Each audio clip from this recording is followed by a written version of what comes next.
In today's video, I'm going to teach you how to make copies of Google Docs marked as View Only. If you've ever received a Google Docs link that you can only view but still need your own editable version, this quick method will help, as long as the document's sharing settings allow it. Start by opening the View Only Google Docs link in your browser. Once the document loads, look up at the address bar. You'll see a link that looks like https://docs.google.com, document D file ID edit. That long string in the middle is the document's unique ID, and the important part for us is the ending. Most view-only links end with edit, or sometimes edit followed by extra characters like a question mark and parameters. Now click into the address bar and carefully replace everything from edit onward with copy. In other words, keep the beginning of the link exactly the same, and just swap the ending.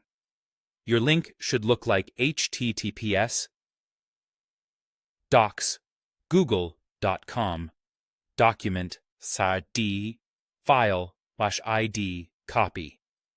Make sure there are no extra spaces or characters, and include the / before copy.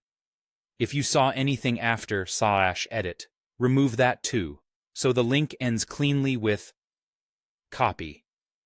Press enter. Google Docs will load a new page with a prompt asking if you want to make a copy. This is Google confirming that you're creating your own version in your drive.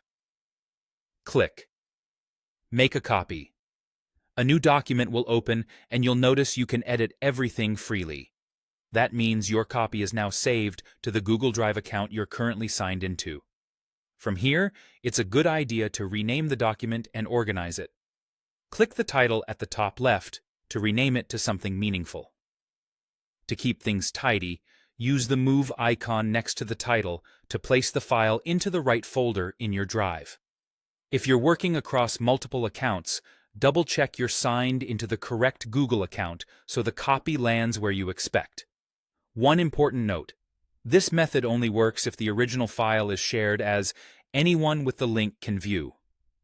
If the owner restricted access to specific people or accounts, the copy page won't appear, and you won't be able to duplicate it without proper permission. That's it. Open the link, change /edit to copy, press enter, click. Make a copy, and then rename and organize your file. Simple, fast, and effective when the sharing settings allow it.